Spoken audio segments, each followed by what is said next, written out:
All right, why don't we kind of pick up where we left off with this flow stuff.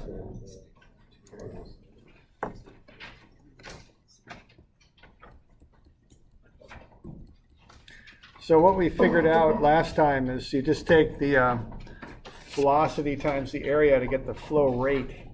And if you want the velocity, you take the flow rate over the area. So flow rate is, in this type of situation, we measure in cubic feet per second. It's a volume that passes through somewhere in a second's time. Now this type of flow rate is commonly used with channels, with like a creek or a ditch or something like that. When you talk about pipes, you talk about GPM, gallons per minute, okay? Same idea, that's how much flow in gallons goes past a point in a minute's time. When you talk about a full plant, what's your flow rate measured in then if you're talking about like the Albany water plant or something? Million gallons. Yeah, MGD, yeah, million gallons per day. So they're all flow rates, okay? They're all a volume on the top and a time unit on the bottom. All right. Now that's a little different than the velocity that we use. The velocity is feet per second. That's how fast something is going. Okay. So to get the flow rate, you take the velocity, but you got to multiply it by the area that the water passes through. Okay. All right. Now there's an idea here that's called continuity of flow, and it's really not. It's pretty straightforward. It's like if you have a tank that's full of water, if you put 100 gallons into it on one side, 100 gallons is going to come out the other. I mean, that's called continuity of flow. So what comes in comes out. And if you've got an entry point and an exit point, what you put in the entry point will push the water out the exit point. So if you got a pipe there and you're putting 3 CFS, a CFS is a cubic foot per second, into the pipe, 3 cubic feet per second is going to come out. Okay, that's the idea. Nothing too fancy there. Now we can use this when we analyze flow in pipes because Q, the flow rate, is the velocity times the area. So if we start changing pipe diameters, which we might, we can figure out things about the flow.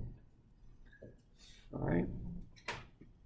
So if we've got, let's say, 2 feet per second of velocity coming into this pipe, and we want to know what's going to come out. This is a very large pipe too. This is a 4-foot diameter, and then we're going to neck it down to a foot diameter. Let's see what we got going on here, okay? If we put in a velocity at 2 feet per second, let's see what's coming out, what the velocity is coming out. All right. So what I like to do on these is find, let's see. I thought maybe we'll make this a little bit more realistic. So instead of a pipe going from 4 feet to 1 foot, which would be a very large pipe, let's just go 4 inches to 1 inch. Let's do it that way. All right. And then why don't we find the areas of the pipe? Okay. So round things we're usually given diameters, which we are here. So we want to find the radii, be half the diameter. So it'd be 2 inches here, and the radius here would be 0.5 inches, okay? I want the radius because then I can find the area, which is pi r squared. Pi times 2 inches squared, and that'll get me the area, right? Oops, I'm sorry. Let's get this into feet. My bad. Let's just do that first. I think we want to do that. And the reason is we're going to get cubic feet per second for the flow rate. So I want to get this into to feet. So 2 inches, 1 foot is 12 inches. So that's 0.167 feet. Okay, so there's the radius in feet. And once I've got that, I can find the area. and that'll be pi times 0.167 feet squared, okay? And that'll get me the area. So that's 0.0873. So that's how many square feet of area I've got in that pipe coming in.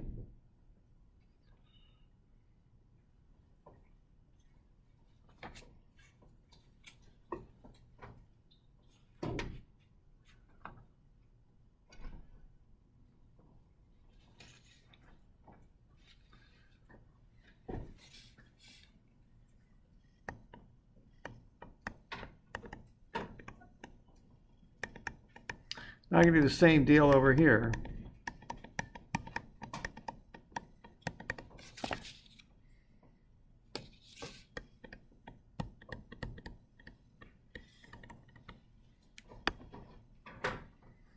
And I'll get a pretty small radius in feet, 0.04167, and then I get the area there.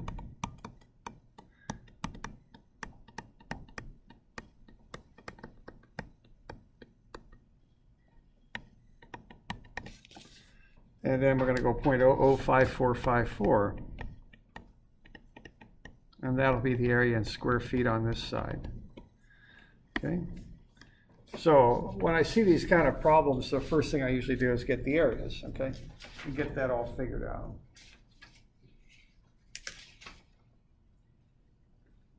0.4167 feet for the inch. On the right hand side. 0.167? Yeah.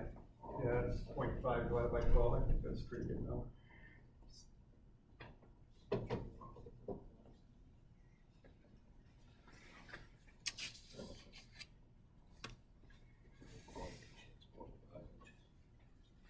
We're doing all right with that? We got any questions?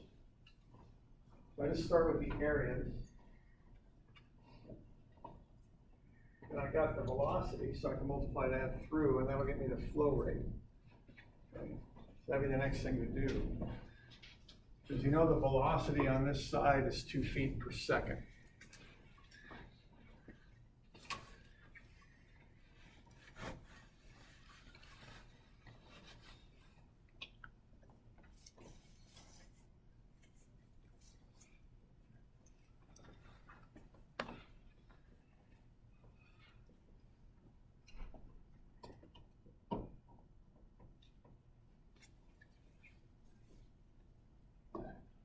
So we good on those areas?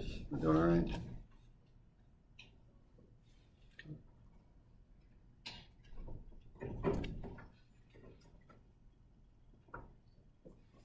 Okay. All right, so once I got the areas, see I've got the velocity over here, it's 2 feet per second. So I can find the flow rate, Q. That equals VA, and I've got the velocity there, it's 2 feet per second, and then I've got the area, and that's 0.0873, and that's square feet. So I can multiply those together, and what I'll come up with is the flow rate, and that's 0.175, basically, cubic feet per second, give or take a little bit. So that's how much water is moving through that piping system. And think of that as being like a nozzle on a hose or something like that, okay? 0.175? Yeah, that's cubic feet every second going through that nozzle. Now I'm going to take that flow rate, and instead of allowing it to go through a 4-inch diameter, I'm going to push that down through a 1-inch diameter. So when I do that, what's going to happen with the velocity? I'm taking the same flow rate, but I'm pushing it through a smaller opening. It's got to go up, right, quite a bit to compensate for that, okay? You know, if you just think of taking some Jello or something and just pushing it through, when it comes out the other side, it's going through a smaller opening. It's really got to start to speed up here. So what you've got here, if you got Q equals VA, it means V, the velocity, is Q over A. So if I take that 0.175 cubic feet per second and I divide it by the area on the backside,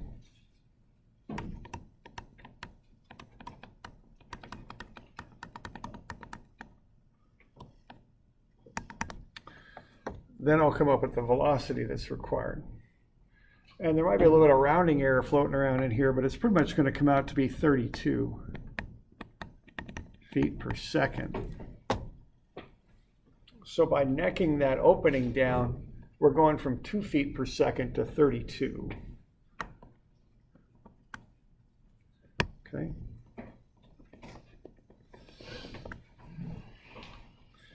So this is a little bit like that hydraulic jack problem we did. It's the same sort of relationship where you're looking at a changing area and how that affects, in this case, it's velocity.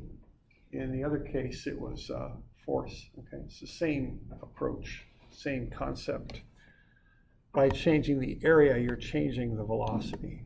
Okay.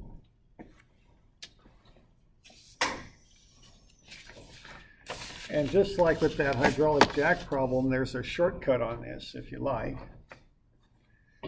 And the shortcut will be, what you got is you get Q equals VA. So let's call this Q in, well, let's just call it Q, okay? So V in is, in our case, what, 2 feet per second? That's what's coming in. And then A in is pi times R in squared, right?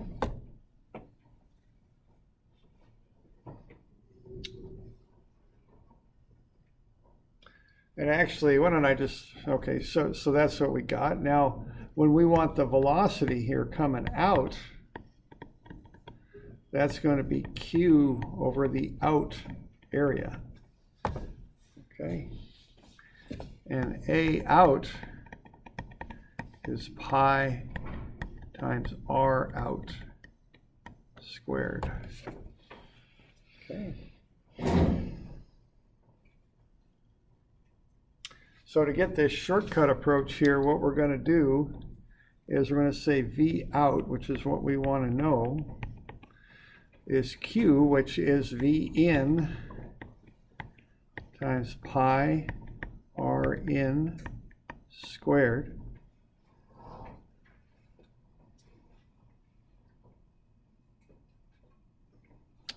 Then we're going to divide it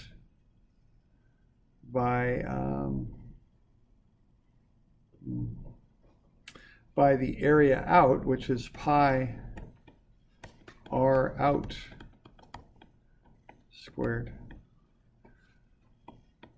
So those pi's are going to go away. So what you end up with here is it's equal to V in times the ratio of those radii squared. It's just like the hydraulic jack thing. Now, this, you don't get this formula directly, but that's the quick way to do it. So if you take V in, which is 2 feet per second, and then multiply it by the ratio of those radii, okay, which is 2 inches to 0.5 inches squared, you'll come up with the 32 that we got up above. That's a quick way to knock those ones out.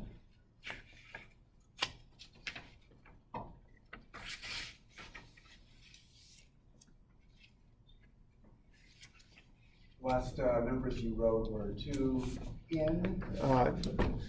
2 right here, or Yeah, right next 2 to that, feet per right in second. Parentheses, we've got 2 in over 0.5 in. Yeah, the IN means inches. I'm having trouble reading the in. Yeah. Back there. Okay, yeah, it's But I inches. understand it's not inches. It is in this case. Oh, it's inches? 2 inches and 0.5 inches. I didn't mean like Are all in those versus. inches? Well, they're not quite. This means coming in. That means R in. That means, Inches? no, that means going into the piping system. That's on the inward side. How can we know the difference? That's a good question. I'm circling them. That's about the best I've got. It's just an unfortunate coincidence that I'm using the word in, and I'm also using IN for inches. So when I circle them, it means coming in. The only time the inches comes up is at the end.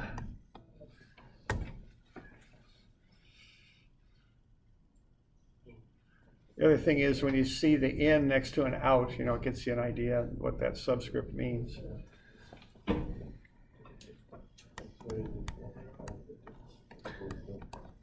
Now, you know, this is just an alternate way to do it. It's a shortcut. It's, you know, I just thought I'd show you that.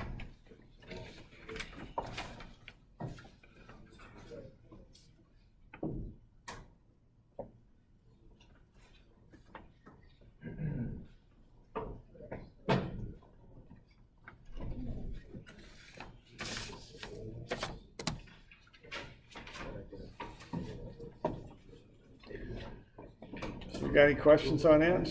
Doing all right?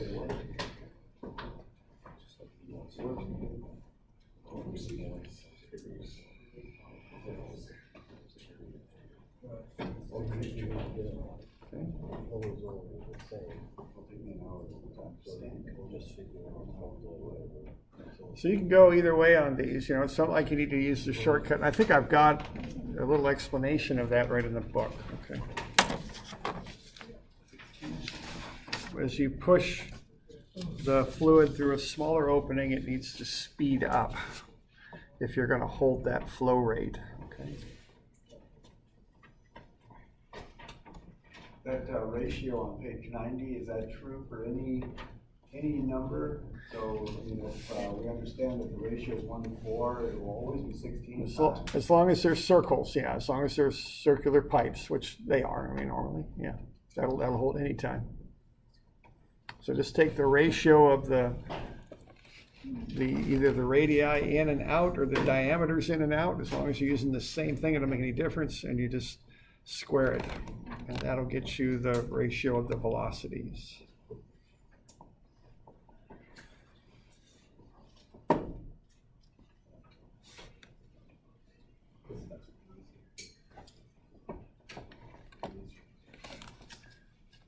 Yikes. Okay. Well, guess we'll work on this one next time. Okay. So I'll have that homework graded for next time. Remember, that homework is due on Wednesday. Okay.